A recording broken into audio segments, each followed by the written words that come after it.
Alhamdulillah kita sudah sampai di hadis yang keberapa ibu-ibu? Hadis yang kelima. Coba saya cek dulu. Di sini yang punya anak perempuan, Cung. Wah, Masya Allah. Hampir semua punya ya. Masya Allah, sekarang kita belajar ya. Masya Allah. Alhamdulillah. Ini hadis tentang mendidik anak perempuan.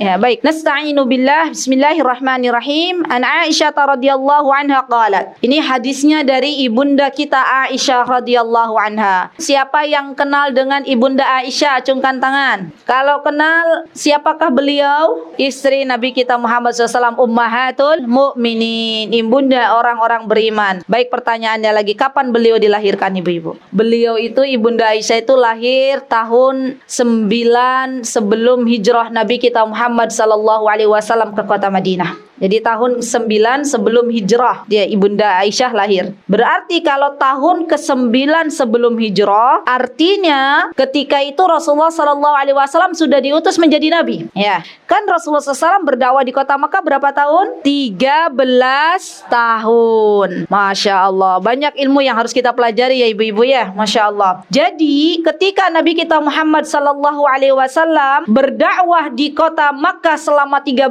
tahun dan Bunda Aisyah lahir 9 tahun sebelum hijrah Nabi kita Muhammad, artinya ibunda Aisyah waktu dilahirkan ibu-ibu dalam keadaan ibu bapaknya seorang muslim dan muslimah. Ya Masya Allah. Beliau itu tidak mengenal yang namanya fase-fase jahiliyah. Ibunda Aisyah dari dilahirkan sampai beliau wafat tidak kenal fase-fase jahiliyah. Beliau punya seorang ayah, subhanallah, ayahnya siapa namanya? Abu Bakar As-Siddiq. Ya Masya Allah. Dan Abu Bakar ini orang yang pertama kali yang beriman kepada Rasulullah Sallallahu Alaihi Wasallam. Bahkan beliau sangat cinta sekali dengan Rasulullah SAW. Apapun yang Rasulullah SAW butuhkan, beliau siap 1 kali 24 jam. Ya, kapanpun Rasulullah inginkan Abu Bakar siap. Ya, Masya Allah, itu sahabat sejati begitu, Bu. Ya, sahabat sejati itu orang-orang yang kalau kita butuhkan ada. Orang-orang yang ketika kita bahagia dan ketika kita sedang diuji itu ada. Bukan orang yang ketika kita bahagia ada, ketika kita sedang diuji nggak ada orangnya. Ya, subhanallah. Jadi Abu Bakar As-Siddiq, subhanallah,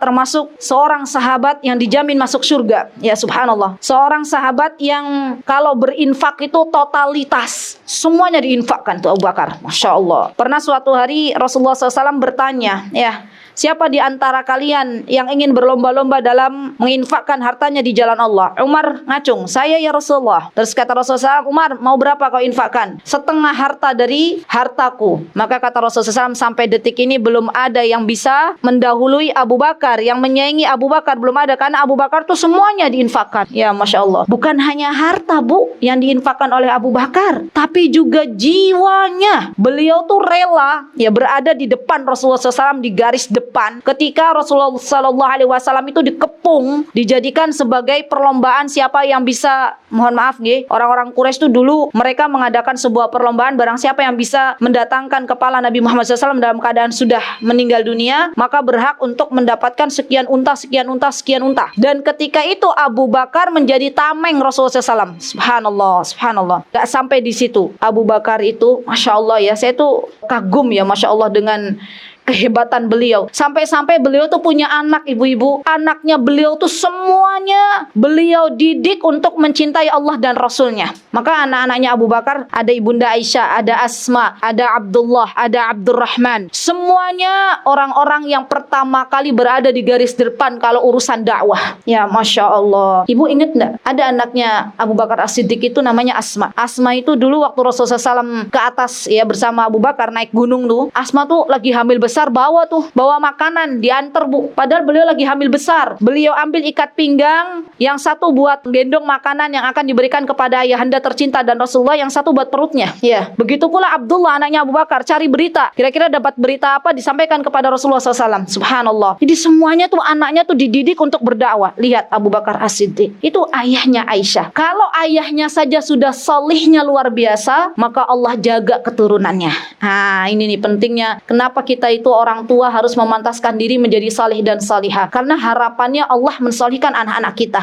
Ibunya Aisyah, ibunya Ibunda Aisyah itu namanya Ummu Rumman. Ya, beliau juga seorang sahabiah yang sangat-sangat luar biasa. Ya, teman-teman nanti baca kisahnya Ummu Rumman. Ya, Masya Allah. Beliau adalah seorang istri yang sangat-sangat taat kepada suaminya, seorang ibu yang luar biasa. Ya, Masya Allah. Dan Masya Allah, hasil didikan Ummu Rumman itu melahirkan anak-anak yang hebat semuanya. Ya, Masya Allah. Bukan hanya anak-anaknya yang hebat, cucunya juga luar biasa. Ya, Masya Allah. Kita balik ke Ibunda Aisyah. Jadi Ibunda Aisyah itu, teman-teman yang dimuliakan oleh Allah Subhanahu wa taala, adalah satu-satunya istri Nabi yang gadis. Lihat, Rasulullah SAW punya istri banyak, hanya satu yang gadis, hanya satu yang perawan. Siapa? Ibunda Aisyah. Bahkan Ibunda Aisyah adalah wanita yang sangat dicintai oleh Rasulullah SAW setelah Ibunda Khadijah. Ketika ditanya kepada Rasulullah SAW, "Ya Rasulullah, siapakah laki-laki yang engkau paling cintai?" Kata Rasulullah SAW dulu, Aisyah. Kemudian setelah itu siapa? Bapaknya, yaitu Abu Bakar. Masya Allah. Jadi termasuk orang yang sangat dicintai oleh Rasulullah SAW. Dan termasuk wanita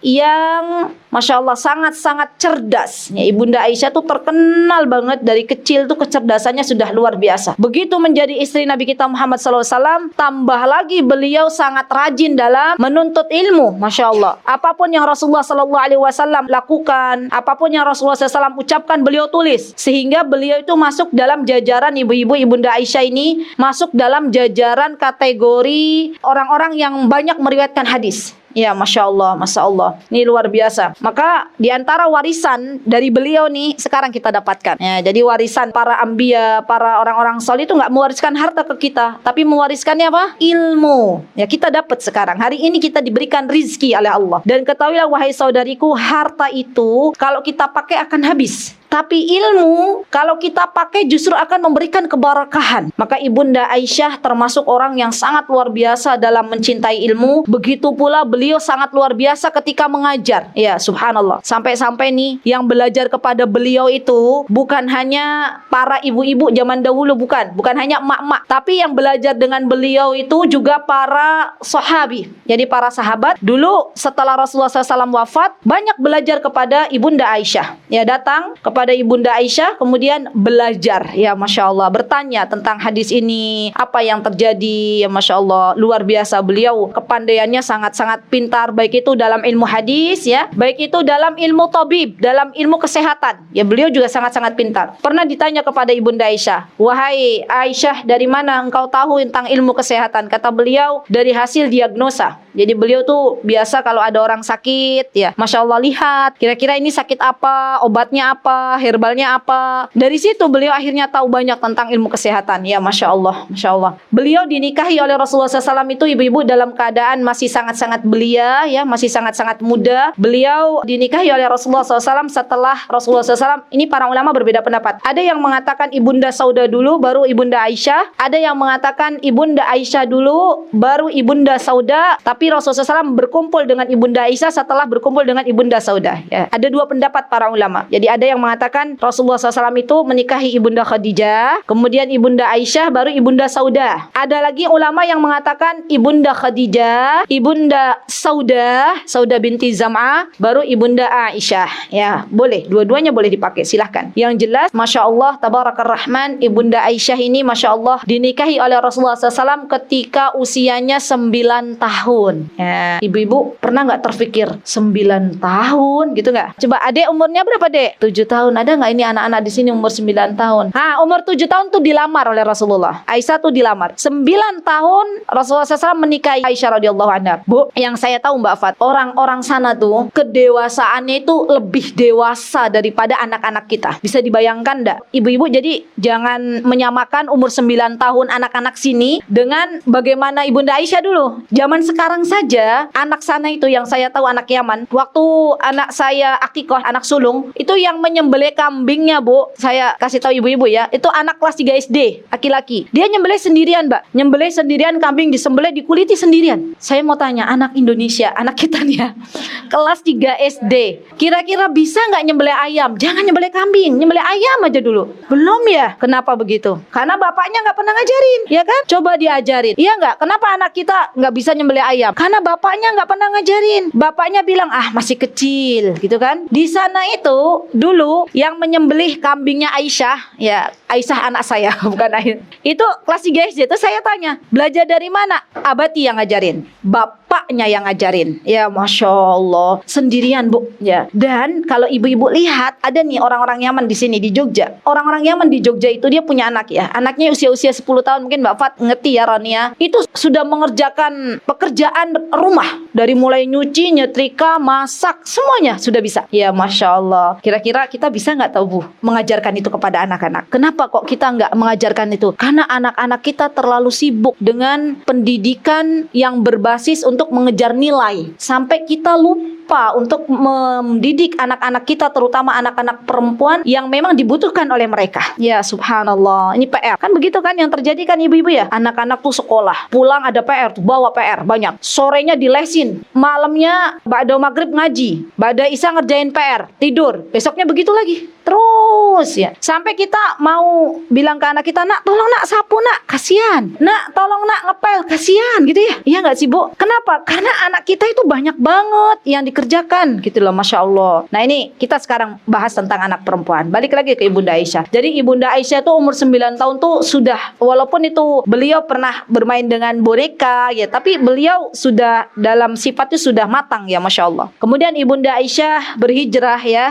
ke kota Madinah dan hidup bersama Nabi kita Muhammad SAW dan istri-istri yang lainnya. Beliau juga diberikan panggilan beliau itu, ini ada laqab, ada kunyah ya Bu ya. Beliau terkenal dengan Humaira. Apa itu Humaira? Yang pipihnya itu kemerah-merahan, karena beliau Masya Allah putih, kulitnya putih. Jadi orang kalau kulitnya putih kan terkena sinar tuh jadi merah gitu ya. Merahnya tuh alami, nggak dikasih pink-pink gitu ya. Nah Humaira. Ibunda Aisyah juga, beliau biasanya orang-orang nyebut beliau dengan Ummu Abdillah. Jadi kunyah. Kunyah tuh panggilan, dan ini memang biasanya orang-orang Arab sana begitu. Kalau sudah menikah biasanya bukan hanya memanggil dengan namanya, tapi panggilan dengan ummu siapa gitu ya. Kalau dulu saya diberikan panggilan oleh seorang syekho di sana dengan Ummu Yasir. Makanya mungkin ibu-ibu yang kenal saya yang udah lama gitu kenalnya Ummu Yasir ya. Bahkan ada yang bilang, Yasirnya mana gitu ya. Kalau saya bawa anak, oh itu Yasir ya, bukan ini Hamzah gitu. Loh, Yasirnya mana gitu ya, Masya Allah. Ya, jadi Ummu Yasir tuh panggilan di sana. Dulu di Yaman nggak ada orang manggil namanya aja kalau sudah menikah. Panggilnya Ummu siapa gitu ya, Masya Allah. Baik. Kemudian Ibunda Aisyah, balik lagi. Masya Allah ya, beliau itu sangat-sangat terkenal ya, sangat luar biasa. Seorang wanita yang sangat-sangat dicintai oleh Nabi kita Muhammad SAW. Sampai-sampai nih Bu, suatu hari pernah, ini praktek nanti ya sama suami kita. Saking cintanya Rasulullah SAW kepada Ibunda Aisyah, Rasulullah tuh nyari minum. Nih karena lagi puasa saya beginikan aja ya, gelas. Ibunda Aisyah minum, dicari bekas minumnya Ibunda Aisyah. Mana bekas minumnya? Dari gelas, oh Ibunda Aisyah minum dari sini, Rasulullah minum. Ya Masya Allah, itu luar biasa cintanya Rasulullah kepada Ibunda Aisyah. Sampai kecintaan Rasulullah SAW kepada Ibunda Aisyah itu sampai di akhir hayat ibu-ibu. Suatu hari ketika Rasulullah SAW sudah mulai sakit gitu ya, beliau itu tahu ajal akan datang kepada beliau ya, diberitahu oleh Allah Subhanahu Wa Taala, dan beliau seakan-akan mengatakan kepada istri-istri beliau, besok saya dapat di mana giliran saya nginap, besok di mana dapat saya giliran menginap. Istri-istri yang lain tahu, paham kalau Rasulullah SAW tuh pengen berada di rumahnya Ibunda Aisyah. Maka istri-istri yang lain mengatakan, ya Rasulullah kami ridho ya engkau untuk dirawat oleh Ibunda Aisyah. Maka Rasulullah SAW pun ketika sebelum wafat ya, beliau akhirnya menginap di rumah Ibunda Aisyah, dan di detik-detik beliau akan meninggal dunia datang Abdurrahman ya, adiknya Ibunda Aisyah, bawa siwak ya, bawa siwak. Rasulullah liatin gitu ya, siwak. Terus Ibunda Aisyah ngerti, paham apa yang diinginkan oleh suami tercintanya. Terus bilang ke Abdurrahman, ya Abdurrahman, boleh saya minta siwak? Ya, Rasulullah mau siwak. Terus digigit oleh Ibunda Aisyah ya, dihaluskan, baru kemudian dikasih ke Rasulullah SAW. Dan Rasulullah SAW menggigit siwak itu, baru kemudian beliau mengatakan Rafiqul A'la, yang meninggal dunia. Ya subhanallah. Jadi luar biasa cintanya Rasulullah SAW kepada Ibunda Aisyah radhiyallahu anha. Baik, jadi kalau saya cerita tentang Ibunda Aisyah nggak satu pertemuan Bu, panjang banget, Masya Allah. Sekarang kita masuk dulu ke hadisnya ya, Insya Allah. Baik, hadisnya ini ceritanya nih, ini kisah nih. Rasulullah paham banget ya, perempuan-perempuan kan senangnya tuh curhat ya. Ini bentuknya kisah nyata. Jadi kata Ibunda Aisyah itu, ja'atni imra'atun, datang kepadaku imra'ah. Imra'ah itu seorang perempuan. Ya, nama saya Imra'ah, Imra'atul Azizah. Jadi perempuan ya. Alhamdulillah namanya perempuan ya, Bu. Dan karena saya perempuan namanya jadi Imra'ah. Imra'ah itu perempuan. Ma'aha ibnatan. Ibnatan, bersama ibu ini ada 2 anak perempuan. Tas'aluni, minta kepada Ibunda Aisyah. Ya, minta-minta. Maksudnya minta tuh, ada enggak sesuatu yang mau engkau berikan? Masya Allah, Bu, Ibunda Aisyah juga terkenal orang yang dermawan. Senang berbagi beliau. Pas di rumahnya beliau pada hari itu, bayangkan, istrinya seorang pemimpin. Apa yang ada di rumah beliau? Falam tajid indi ghaira tamratin wahidatin. Kata Ibunda Aisyah, aku tidak ada makanan di rumahku kecuali 1 butir kurma saja. Lihat, Bu. Bisa dibayangkan enggak, Bu? Kalau saya boleh tanya jujur kepada ibu-ibu, siapa di sini yang di rumahnya punyanya 1 buah kurma saja, 1 butir, acungkan tangan. Mau saya kasih kurma? Ada nggak? 1 aja? Nggak ada ya? Padahal ibu-ibu istri pemimpin bukan, ya kan? Tapi Ibunda Aisyah, istrinya Rasulullah SAW tuh saking sederhananya, bagaimana Rasulullah mendidik istrinya dengan penuh kesederhanaan. Di rumah itu hanya ditemukan 1 buah kurma. Artinya, Bu, kita nih para perempuan haruslah kita qanaah. Apapun yang diberikan oleh suami kita, kita harus syukuri. Alhamdulillah. Lihat Ibunda Aisyah, beliau tidak mudah mengeluh ketika di rumahnya hanya ada sebutir kurma. Dan ada yang meminta-minta, akhirnya beliau begini, fa'a'taituha, aku berikan tuh 1 butir kurma ke perempuan ini. Ya, yang minta-minta, nih Bu, kurma Bu. Ya, mohon maaf ya Bu, karena cuma ada 1. Jadi ya udah, saya berikan aja 1. Semua dikasih. Dermawan nggak, Bu? Coba saya mau tanya Ibu. Ibu-ibu, kalau di rumah ibu-ibu cuman ada 1 kurma mau buat buka tuh. Terus ada yang minta-minta, ibu-ibu mau kasih apa enggak? Jujur, kira-kira dikasih nggak? Kejadiannya ya, habis itu nih, Ibunda Aisyah kasih tuh. Ini pas beliau lagi saum, benar. Subhanallah, subhanallah. Terus saya sudah baca, bukan hadis di sini, hadis yang lain, riwayat lain. Sebelum maghrib pas ada yang mengantarkan kepada Ibunda Aisyah, Masya Allah ya, daging kambing sama roti. Nah, Allah kasih lagi cash tuh. Ya, ganti. Pada hari itu juga sama. Ya, Masya Allah. Ibunda Aisyah kasih perempuan itu nih 1 kurma. Sama ibunya bagaimana? Sama ibunya dibelah tuh kurmanya 2. Karena 1 kurma dibelah. Kasih ke anak-anaknya. Masya Allah. Itu pertanda, Bu. Orang tua tuh nggak ada yang nggak pernah kasihan ke anaknya. Orang tua kita itu sangat-sangat mengutamakan kita. Kadang mereka juga mengatakan, "Duk, makan dulu, Duk. Ibu udah kenyang." Gitu ya. Padahal ibu kita dulu tuh lapar. Kita sekarang bisa merasakan kalau ada kebutuhan apa dengan anak kita, kita dahulukan kebutuhan anak-anak kita daripada kita. Begitu juga orang tua kita ya, Masya Allah. Beliau kemudian fakosamat baina ibnataiha. Beliau membagi 2 ya. Kosamat tuh dibagi dan dibagi kepada anak-anaknya. Summa qamat fakharajat. Kemudian ibu itu bangun dulu. Qamat, bangun, fakharajat. Kemudian keluar. Fadakhalan Nabiyyu sallallahu alaihi wasallam fahaddatstuhu. Kemudian Nabi datang ya ke rumah Ibunda Aisyah, dan Ibunda Aisyah menceritakan, haddatstuhu, menceritakan apa yang terjadi kepada beliau dan kepada ibu itu, kepada Nabi kita Muhammad SAW ya, bercerita apa yang terjadi dengan beliau ya, beliau dengan ibu yang tadi kepada Rasulullah SAW. Faqala, lihat ibu-ibu, apa yang dikatakan oleh Rasulullah, beginilah seorang suami harusnya mengajarkan kepada istrinya. Kata beliau, man yali min hadhil banati syai'an. Ini motivasi buat kita yang punya anak-anak perempuan. Kata Rasulullah SAW, barang siapa, kalau di sini direpotkan ya, sebenarnya bukan direpotkan. Barang siapa yang dia bisa, yang memberikan apapun yang ia miliki ya, untuk anak-anak perempuannya, yang ia mampu untuk berikan, fa ahsana ilaihinna, kemudian berbuat baik kepada mereka. Ya, berbuat baik itu nanti saya jelaskan bagaimana sih seorang perempuan, seorang ibu, orang tua berbuat baik kepada anak-anaknya. Kunna lahu sitran minan nar. Jadi barang siapa nih orang tua punya anak-anak perempuan, dididik anak perempuannya dengan baik, maka anak-anak perempuan ini bisa menjadi perisai atau tameng dari api neraka. Ya, subhanallah.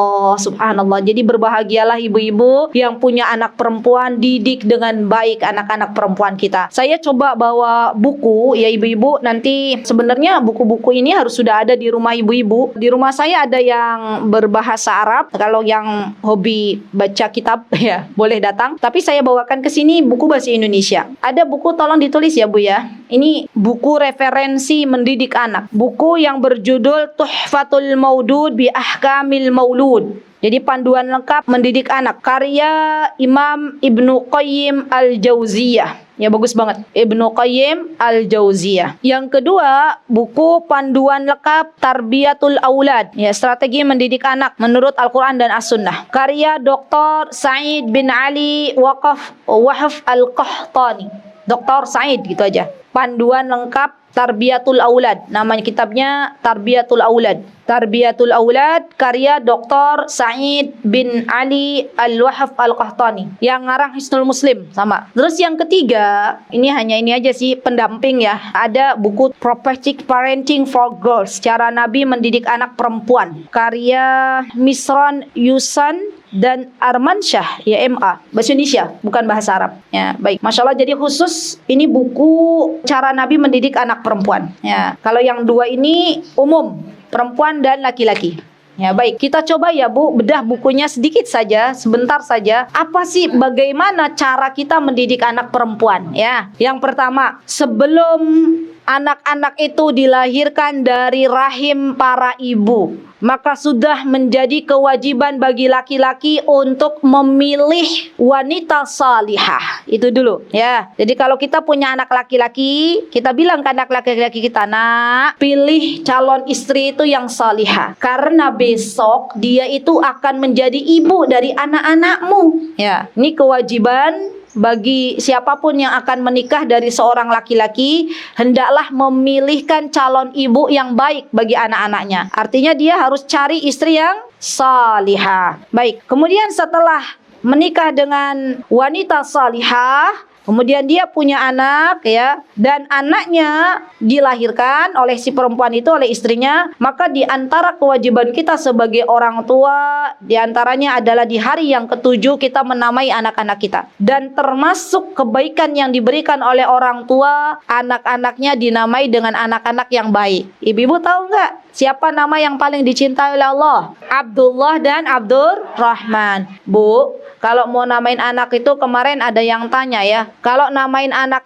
itu harus tahu maknanya. Jangan sampai namainya dengan baton ya. Bahasa Arab batonia itu selimut. Oh, kayaknya keren banget baton ya. Toknya itu sampai tebal gitu ya. Padahal itu artinya adalah selimut. Jadi paham dulu, oh bahasa Arab artinya apa ya Bu ya. Namai nama yang baik. Kemudian setelah kita menamai anak kita dengan nama yang baik, kita mencukur rambut anak-anak kita. Mencukur rambut anak-anak kita, dan jangan lupa mengakikoi. Ya, nih ibu-ibu, terkadang di Indonesia Raya yang tercinta ini, di masyarakat kita ini, terkadang ada kebiasaan kalau anak-anaknya lahir itu kebiasaan ngasih, ya pokoknya itu ya, dibagi-bagi gitu ya. Nah, itu saya yakin tujuan yang membagikan itu pengen bersyukur kepada Allah, begitu kan? Ya enggak? Nah, sekarang niatkan ibu-ibu, daripada kita bikin apa, brokohan. Nah, mending saya kasih solusi, sama-sama membagi sama. Mending kita kalau anak perempuan beli kambing satu, dimasak, dibagikan. Ya, kita sudah dapat pahala banyak tuh Bu. Masya Allah. Ya, kita dapat pahalanya. Karena yang namanya akikoh ini kalau bisa di hari yang ketujuh. Kalau nggak bisa di hari yang ketujuh, di hari ke-14. Kalau nggak bisa di hari ke-14, di hari ke-21. Ya, subhanallah, perhatikan ya ibu-ibu. Karena yang namanya akikoh itu seperti kita sedang ini ya, menggadaikan. Jadi subhanallah, termasuk bahkan para ulama, bahkan ada yang mengatakan akikoh ini termasuk dari sunnah yang ditekankan. Ya ibu-ibu, kita mungkin dulu kenapa kita nggak diakikoin ya? Karena mungkin orang tua kita belum berilmu. Ya, sekarang kita tahu ilmunya, maka punya anak diakikoin. Kalau perempuan 1 kambing, kalau laki-laki berapa kambing? 2 kambing ya. Mulai kalau sudah hamil, mulai nabung. Ya, nabung sedikit-sedikit buat akikoh anaknya. Baik, kemudian ada juga yang mengatakan di hari yang ketujuh itu, di antara perbuatan baik orang tua kepada anaknya adalah menghitannya. Ya, menghitan ada yang untuk anak laki-laki, ada yang untuk anak perempuan, tapi beda caranya. Kalau anak laki-laki itu ya dibuang kulit yang menutupi zakar, kalau anak perempuan dipotong sedikit klitorisnya. Nah, khusus untuk menghitan anak perempuan ini yang sudah biasa ya. Jadi ibu jangan bilang begini, ah saya juga bisa gitu ya. Nanti kalau nggak terbiasa Bu, dipotong semuanya, bahaya itu ya. Jadi dipotongnya sedikit saja ya. Dan ini subhanallah mungkin di masyarakatnya belum terbiasa ya ibu-ibu ya. Masya Allah. Baik, setelah kita kita menghitan anak-anak kita, menamai anak-anak kita, mengakikoi anak-anak kita, ya, mencukur rambutnya, maka mulai kita menyusui. Ya, Masya Allah. Ibu-ibu yang dimuliakan oleh Allah, menyusui anak-anak itu bagian dari perintah yang diperintahkan oleh Allah Subhanahu wa taala di dalam Al-Qur'an. Ibu-ibu, sekarang kira-kira masih ada kesempatan punya anak nggak? Kayaknya enggak deh gitu ya. Ibu kelihatannya. Kalau misalnya kita sudah nggak ada kesempatan lagi punya anak, kita katakan kepada anak-anak perempuan kita, ya, Duk, besok kalau kamu jadi ibu, kamu harus sudah siap ya nyusuin gitu ya. Dan setiap kali air susu kita yang diberikan kepada anak kita itu hitungannya sedekah, Masya Allah. Dan subhanallah, anak-anak yang diberikan ASI eksklusif itu biasanya ya Bu, lebih sehat. Ya. Dan itu adalah pemberian yang diberikan oleh ibunya kepada anaknya. Nambah kelekatan antara jiwa anak dengan ibunya, ya Masya Allah. Selama berapa tahun kira-kira penyusuan? Selama 2 tahun, ya Masya Allah. Setelah kita susuin, boleh kita tindik anak kita pakai anting. Khusus perempuan ya, laki-laki nggak boleh. Jadi zaman dulu tuh, itu sudah ada. Zaman para sahabiah kalau punya anak perempuan, ditindik telinganya untuk membedakan antara laki-laki dan perempuan. Baik, kemudian setelah itu baru masa-masa hadhanah. Hadhanah itu masa-masa pengasuhan. Ya, Masya Allah Bu, saya nasihatkan untuk diri saya dan ibu-ibu semuanya, kalau kita punya anak-anak batita atau balita, maka usahakan kita membersamainya. Kita usahakan membersamainya. Dulu saya ngajar Bu, ngajar di sebuah sekolah setara dengan SMA ya, tapi itu di pondok ya, anak-anak SMA. Waktu itu saya hamil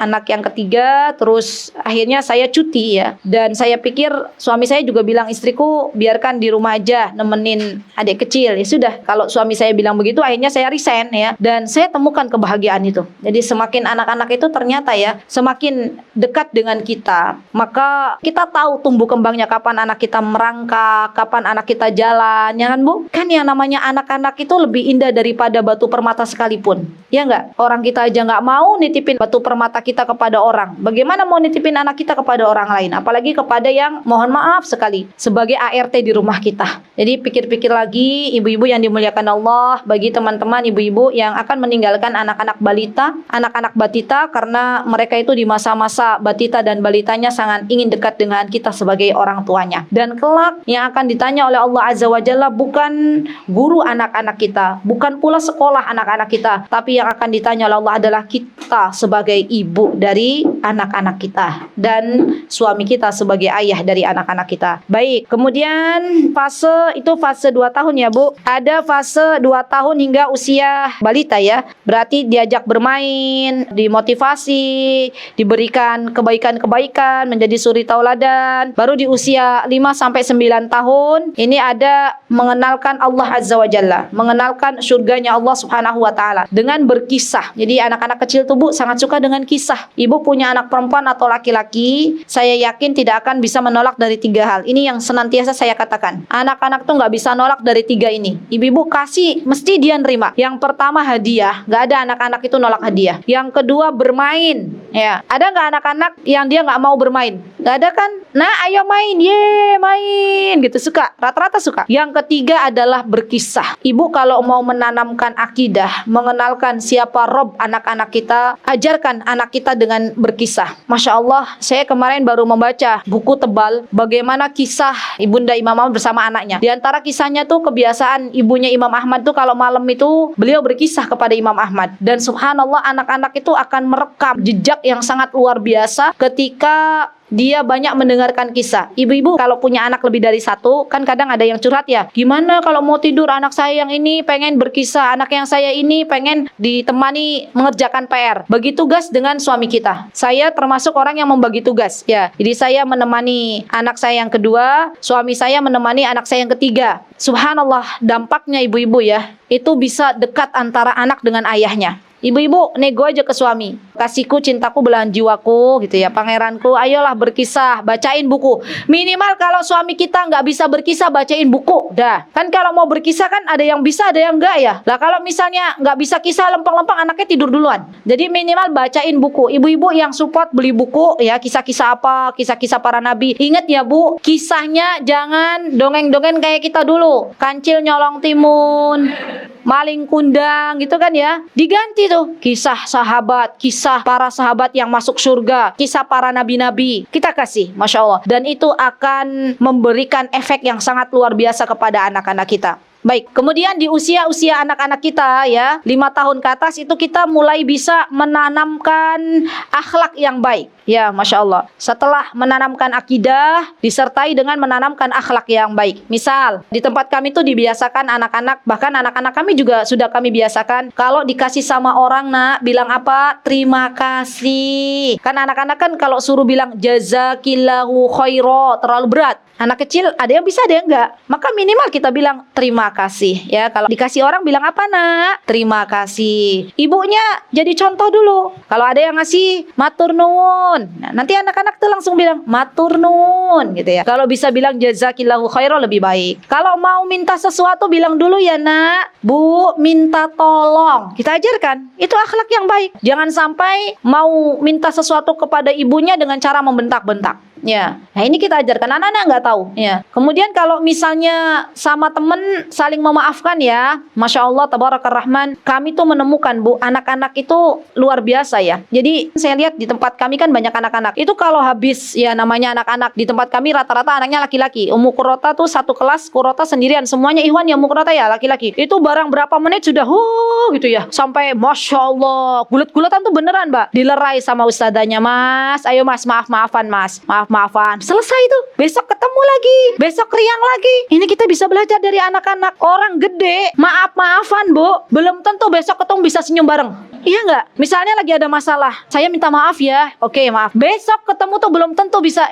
Gimana kabarnya? Belum bisa. Belum tentu. Anak-anak itu kayak nggak ada apa-apa. Subhanallah. Ini yang perlu kita tanamkan. Ini yang perlu kita tanamkan. Akhlak yang baik, mudah memaafkan. Kalau mau minta sesuatu, bilang minta tolong. Kalau dikasih orang, bilang terima kasih. Ya, Masya Allah. Karena yang namanya mendidik anak tuh nggak bisa instan. Orang kita nanam pohon aja, kalau mau pohon pisang aja nunggu kan, Bu, berapa tahun gitu baru, atau berapa bulan bisa panen ya. Sama anak-anak. Dari kecil sudah kita tanamkan adab. Tanamkan adab. Adab dulu baru ilmu. Adab dulu baru ilmu. Itu yang harus kita tekankan kepada anak-anak. Dari mana mereka belajar? Dari orang tuanya. Dari mana mereka dapatkan? Dari para ustadzahnya. Maka perlu di antara kita semuanya belajar lagi. Di antara adab-adab yang bisa kita ajarkan ibu-ibu kepada anak-anak kita yang menjadi teladan misalnya adalah adab sehari-hari. Mau masuk kamar mandi, yang namanya anak-anak kadang masih diantar oleh kita ya. Nah, masuk kamar mandi pakai kaki kiri dulu, baca doa gitu ya. Ibunya juga begitu. Kadang anak-anak itu Masya Allah pintar kritis ya. Kalau kitanya ngajarin anak-anak, nak, kalau ke kamar mandi pakai kaki kiri, tiba-tiba kita pakai kaki kanan, nanti keluar dari kamar mandi mesti bilang, Bun, tadi kok masuk pakai kaki kanan gitu ya, dia ngangguk-ngangguk begitu. Jadi, Bu, kalau kita mau ngajarin anak-anak, terutama anak-anak kita yang masih kecil, itu kita ngaca dulu. Kita udah ngerjain belum ya? Ya, jangan sampai kita ngajarin anak-anak tapi kita nggak mengerjakan. Ya, itu menjadi bumerang bagi kita. Apalagi sampai kita menyemangati anak-anak, ayo Le, ayo Dok, ngafalin Al-Quran. Ibunya bukannya ngafalin Al-Quran, tapi lihat HP. Nah, gimana anak-anak kita mau semangat, ya kan? Nah, kemudian ibu-ibu, setelah anak-anak kita, terutama anak-anak perempuan ya, mulai menginjak masa pra-akil balik. Ini penting juga nih. Kita kadang lupa. Sebelum anak-anak kita balik, kalau kita punya anak perempuan, maka wajib bagi kita hukumnya, Bu, mengajarkan kepada anak-anak perempuan kita apa sih ciri-ciri balik, apa sih definisi balik. Ya, nanti bagaimana kalau darah haid itu keluar. Ya, usia 7 tahun ya, berarti usia mumayyiz. Kalau tadi mbaknya usia 7 tahun, ini anak di depan saya ini dia usianya mumayyiz. Mumayyiz itu usia antara 7 sampai 10 tahun. 7 sampai 10 tahun tuh berarti diajarkan sholat. Ya. Nah, nanti biasanya usia-usia 10 tahun sudah mulai masuk pra-akil balik. Ajarkan kepada anak-anak kita bagaimana nanti kalau kamu dapat haid, apa yang mesti kamu lakukan. Bagaimana juga, mohon maaf sekali, cara memakai pembalut. Ya. Saya tuh pernah bikin sebuah kelas kecil, hanya 5 anak. Yang daftar banyak, tapi saya cuma pengen 5 anak aja. 5 anak online ya. Anak-anak perempuan yang pra-akil balik. Masya Allah, mereka antusias ketika belajar ini. Dan rata-rata ya dari ke-5 anak itu yang sudah diajarkan tentang ilmu pra-akil balik hanya anak saya. Jadi dari 5 berarti ada 4 yang belum diajarkan. Subhanallah, rata-rata belum diajarkan oleh ibunya. Ya, ini penting banget, Bu. Jadi jangan sampai anak kita haid nggak tahu, ya kan? Karena kita nggak pernah bilang bagaimana haid itu, bagaimana bentuk darah itu seperti apa darah haid. Kita bilangnya kan malu kalau kita menerangkan hal tersebut. Padahal masya Allah anak-anak kita zaman sekarang biasanya lebih cepat tuh baliknya daripada kita. Saya mau tanya ibu-ibu di sini rata-rata baliknya kapan? SMP ya. Anak zaman sekarang tuh Bu, SD sudah mulai balik. Jadi jangan sampai nunda-nunda nanti. Kalau anakku sudah selesai SD, belum tentu SD sudah balik duluan. Dan masya Allah belajar praakil balik bagi anak-anak kita itu adalah sebuah keharusan. Kalau ibu punya anak laki-laki berarti yang mengajarkan bagaimana mimpi basah itu suami kita. Jangan dibalik ya. Jangan pernah dibalik. Kenapa? Karena kita nggak pernah mengalami yang namanya mimpi basah. Suami kita nggak pernah yang namanya mengalami masa haid. Ya, masya Allah. Kemudian kita juga ajarkan kepada anak kita, terutama yang usia-usia sudah balik, bagaimana menundukkan pandangan. Ya, bagaimana punya rasa malu, karena malu itu mahkotanya para perempuan. Ya, zaman sekarang banyak anak-anak wanita yang dia bergandengan tangan dengan laki-laki karena sudah nggak punya rasa malu. Kemudian di antara kewajiban kita yang punya anak perempuan adalah mendidik anak-anak perempuan, menyiapkan anak-anak kita untuk kelak nanti dia akan menikah. Jadi ini termasuk di antara bentuk pendidikan kita. Kita mengajarkan apa-apa yang dibutuhkan oleh anak perempuan. Contoh misalnya memasak, ya. Contoh misalnya bagaimana membersihkan rumah, bagaimana menata rumah. Ini penting banget. Atau bagaimana mencuci baju, bagaimana cara membereskan tempat tidur. Wah, ini penting banget. Kadang anak zaman sekarang kalau ditanya anak-anak perempuan bisa apa, Nduk? Bisa masak air, masak nasi pakai rice cooker bisa. Tapi yang lainnya belum tentu bisa. Anak-anak kami itu sudah biasa masuk dapur, Bu. Alhamdulillah. Ya, tanya. Dan jangan sampai anak-anak kita nggak bisa bedain mana kunir, mana jahe. Padahal dia anak perempuan. Kenapa mereka tidak bisa membedakan? Karena kita nggak pernah ngajarin. Ini penting banget. Jadi harusnya sekolah-sekolah yang khusus perempuan itu harus ada kurikulum seperti itu. Minimal anak-anak perempuan bisa jahit. Ya, anak-anak perempuan bisa masak. Anak-anak perempuan bisa keterampilan yang memang harus dimiliki oleh anak-anak perempuan. Bisa mengasuh atau minimal merawat adiknya misalnya. Karena nanti dia punya anak, ya kan? Jadi jangan sampai anak-anak kita sudah besar dia nggak bisa ngapa-ngapain, ya. Itu nanti kita yang akan ditanya oleh Allah Subhanahu wa taala. Nah, kalau anak kita sudah masanya menikah, maka boleh 2 pilihan. Pilihan pertama, orang tua yang punya anak perempuan, kalau ada yang datang kepadanya meminta anak perempuannya dan dia salih, maka diperbolehkan. Silahkan, ya. Boleh engkau menikahi anakku. Bu, termasuk dari dosa yang tidak pernah disadari oleh orang tua, menahan anaknya untuk menikah. Ya, padahal dia sudah mampu untuk menikah. Subhanallah, subhanallah, subhanallah. Saya banyak menemukan kasus ya di mana anak-anak perempuan yang mulai mengejar karirnya akhirnya mendapatkan fitnah ya. Belum datang jodohnya sampai usia 37 tahun. Sekarang baru kemarin di tempat kami di Mutiara Hikmah itu ngadain yang namanya Biro Jodoh. Itu yang daftar perempuan sebanyak 130 orang. Laki-lakinya 20 orang, Bu. Betul. Laki-lakinya 20 orang. Ahwatnya perempuannya 130. Dan dari data yang masuk ada seorang dokter, saya tahu ya. Dokter sudah nempuh, dia mau ke spesialis, usianya 37 tahun. Ya, belum menikah. Ya, Masya Allah. Dan ini khawatir ya, Bu. Semakin perempuan itu dia semakin usianya sudah dewasa, maka ternyata sudah nggak ada lagi yang datang dari laki-laki. Yang kedua, boleh juga orang tua yang punya anak perempuan memilihkan calon suami untuknya. Jadi, subhanallah, Ibunda Khadijah zaman dahulu kala, beliau juga termasuk orang yang memilih pasangan hidupnya yaitu Nabi Muhammad SAW. Dan beliau mengatakan kepada Nafisah bilang kepada Nabi Muhammad SAW bahwasanya Ibunda Khadijah menginginkannya ya. Jadi bukan aib ibu-ibu kalau ada memang anak yang salih, laki-laki yang salih dan suami kita bilang mau nggak nikah dengan anakku ya. Mungkin orang Jawa mengatakan itu kayak jadinya kayak anak kita nggak laku gitu ya. Sebenarnya itu bukan sebuah hal yang tidak boleh ya. Dulu ada di sini Sa'id bin Al-Musayyab ya. Ada seorang tabi'in namanya Sa'id Al-Musayyab. Beliau bahkan juga menikahkan putrinya. Maksudnya mencarikan calon yang salih buat anak perempuannya. Subhanallah, merupakan sebuah kewajiban bagi kita, Bu, mencarikan pasangan hidup yang salih dan salihah bagi anak-anak kita. Jadi jangan sampai membiarkan anak-anak kita, ya wis lah, terserah Dok, terserah Le, mau cari di jalan ya monggo. monggo gitu ya. Mau cari di mana aja ya monggo. Ya kita berikan. Nih, Nak, kriteria yang solih itu seperti ini. Kriteria yang solih itu seperti ini. Kita kasih tahu. Dan cara dalam menikah juga kita kasih tahu, Nak. Yang namanya di dalam Islam tuh nggak ada pacaran. Di dalam Islam itu adanya ta'aruf, nadhar, khitbah, nikah. Sudah itu. Ibu nanti kan pasti tanya, ibu dulu gimana? Ya ibu kan dulu kan belum tahu gitu ya. Kan bisa kita cerita ya. Ya sekarang alhamdulillah ibu tahu. Dan alhamdulillah kamu lebih baik daripada ibu zaman dulu gitu ya. Biasanya anak-anak begitu ya tanya ya. Subhanallah. Dan termasuk juga pendidikan bagi anak-anak perempuan ibu ya. Termasuk di dalamnya yang mungkin kita melupakannya ya, diantaranya tadi keterampilan khusus anak perempuan dan juga bagaimana anak-anak kita memperlakukan mertuanya nanti. Ya, ini penting juga. Jadi kalau anak-anak sudah mulai masa mau menikah tuh, kita mulai ngajarin.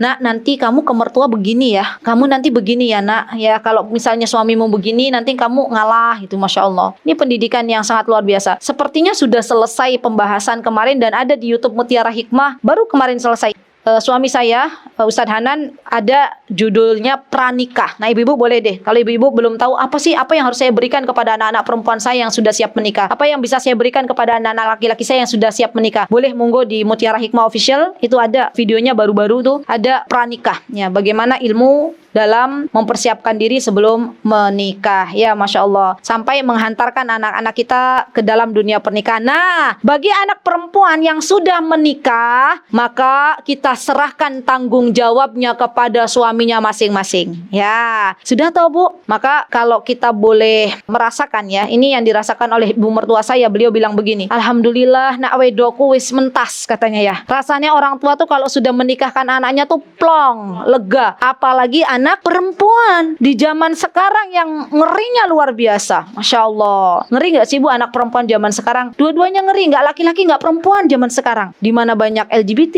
ya kan? Dimana banyak kasus-kasus lesbi, kasus-kasus gitu-gitu lah ya. Itu ngeri banget. Saya itu kemarin pernah Mbak Fat diwanti-wanti oleh ibu dokter di Salatiga. Beliau dokter yang biasa membagikan ilmunya, sharing ilmu. Kata beliau, Ustazah tolong nanti sampaikan ke ibu-ibu tuh ya, kalau antum pas waktu ngisi kajian, katanya perhatikan juga anak-anak kita yang di pondok. Jadi beliau di Salatiga termasuk dari dokter yang mengisi di Pondok Pesantren Al Irsyad. Ibu-ibu yang punya anak di pondok, jangan sampai hanya sudahlah anakku aman di pondok gitu ya. Kata beliau, ini bukan fitnah ya, insya Allah ini benar ya, nyata. Kata beliau, jangan kira anak-anak di pondok itu nggak terjadi macam-macam ya. Dalam ya seperti itu, ya lesbian, ya suka-sukaan laki-laki sama laki-laki itu terjadi Bu. Ya terjadi. Maka kata Bu Dokter itu penting bagi kita semuanya yang punya anak laki-laki ataupun anak perempuan memberikan pengarahan kepada anak-anak kita bahwasanya engkau wahai anakku harus pandai-pandai menjaga kemaluanmu. Engkau wahai anakku harus pandai-pandai dalam bergaul. Engkau wahai anakku harus tundukkan pandanganmu, harus punya rasa malu. Ya, karena ini merupakan